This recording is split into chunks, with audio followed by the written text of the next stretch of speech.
বিএনপির সাথে প্রধান উপদেষ্টার সংকট আরও বাড়ছে। পরস্পরের দিকে আক্রমণাত্মক হয়ে উঠছেন।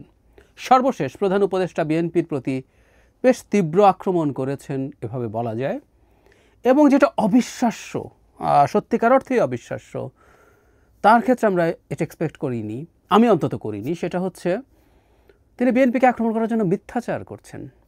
এই শব্দটা একটু কঠোর হয়তো, বাট বাস্তবতা এটাই, তিনি তাই করছেন এবং খুবই অবিশ্বাস্যভাবে কাজটা করলেন। আমরা জানি তিনি জাপান আছেন, একটা সম্মেলনে সেখানে গেছেন, সেখানে তিনি বাংলাদেশের রাজনীতি নিয়ে কথাবার্তা বলছেন, নির্বাচন নিয়ে কথা বলছেন, কী পরিস্থিতিতে কী প্রেক্ষাপটে নির্বাচন হবে সেগুলো ব্যাখ্যা করছেন, এবং সেখানেই বিএনপির ওপরে তার সম্ভবত ক্ষুব্ধতা এমন পর্যায়ে গেছে যে তিনি এখন কি বলছেন সেটা তথ্যগতভাবে সঠিক কিনা সেটাও তিনি আর যাচাই করার কোনো রকম কোনো কিছু মাথায় রাখছেন না। ওনাকে একটা সাক্ষাৎকার আছে, প্রশ্নোত্তর পর্বে তাকে কিছু প্রশ্ন করা হয়, সেখানে ম্যান্ডেটের কথা জিজ্ঞেস করা হয়েছে। তিনি সেই 3টার ম্যান্ডেট এবং প্রথমটি সংস্কার, দ্বিতীয়টি অপরাধ করেছে তাদের বিচার, এবং তৃতীয়টি নির্বাচন। আমরা জনগণকে বলেছি নির্বাচন এই বছরের শেষে ডিসেম্বরে অথবা সর্বোচ্চ আগামী বছরের জুনে অনুষ্ঠিত হবে। তবে কিছু রাজনীতিবিদ নির্বাচনের জন্য জুন পর্যন্ত অপেক্ষা কেন, ডিসেম্বরেই নির্বাচন কেন নয় সেই প্রশ্ন তুলছেন। দেশের সব রাজনৈতিক দল নয়, শুধু একটি দল ডিসেম্বরে নির্বাচন চাইছে বলে মন্তব্য করেন তিনি। আমি এই জায়গায় আবারও আসবো।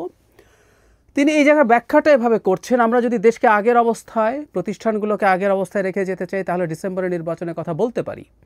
আমরা যদি খুব তড়িঘড়ি করি, কিছু সংস্কার করি এবং অন্যান্য সংস্কারের জন্য অপেক্ষা করতে পারি তাহলে আমরা এটা ডিসেম্বরেই করতে পারি। তবে আমরা যদি ভালো সংস্কার দরকার হয় তাহলে আমাদের আরও 6 মাস অপেক্ষা করতে হবে। কিছু ব্যক্তি সংস্কার রেখে নির্বাচন শেষ করতে চায় উল্লেখ করে তিনি বলেন সব রাজনৈতিক দল নয়, শুধু একটি দল এটা বলছে। মানে এই কথাটাই বারবার আছে। এখন আপাতত দরকার অন্যান্য কথা বলেছেন, আমাদের মূল আলোচনার জায়গা এটা ডিসেম্বর আর জুনের যে আলাপ, তার সেই আলাপ মোটা দাগে আছে, কিন্তু তার বক্তব্যে এটা খুব স্পষ্ট ডিসেম্বরে নির্বাচন তিনি পছন্দ করছেন। অথচ ডিসেম্বরে যদি সরকার নির্বাচন দেয়ও বা এভাবে যদি বলি তাকে দিতেও হয়, তাহলেও সেটা কিন্তু তার বলা টাইম ফ্রেমের মধ্যেই। প্রথমবার যখন তিনি নির্বাচনের এই ধরনের একটা টাইম ফ্রেম বলছিলেন, সেদিন থেকে আজ অবধি তিনি একই রকম কথা বলছেন, একই কথা বলছেন। এটা চলছে ক্রমাগত, এর মধ্যে কোনো রকম কোনো ভ্যারিয়েশন নেই। ডিসেম্বর, জুন, অল্প সংস্কার হলে ডিসেম্বর, বেশি সংস্কার হলে জুন, ছোট প্যাকেজ, বড় প্যাকেজ, এভাবে নানান ফর্মে, বাট কথাটা একই। তো ডিসেম্বরে নির্বাচন নিয়ে তারা তো ক্ষুব্ধতা কেন? তার মানে আমরা তার আলোচনায় বা কথায় বুঝতে পারছি তিনি ডিসেম্বরে নির্বাচন দিতে প্রস্তুত না।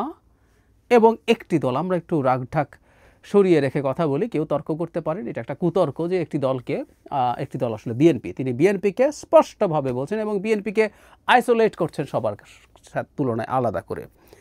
এখানেই মিথ্যাচার। বিএনপিকে একমাত্র দল যে নির্বাচন চায়। আমরা যদি খেয়াল করি বিএনপির সাথে বিভিন্ন সময় যুগপৎ আন্দোলন যারা করেছে এবং এদের প্রায় সবাই বিএনপির সাথে জোটবদ্ধভাবে নির্বাচন করার সম্ভাবনা খুব বেশি।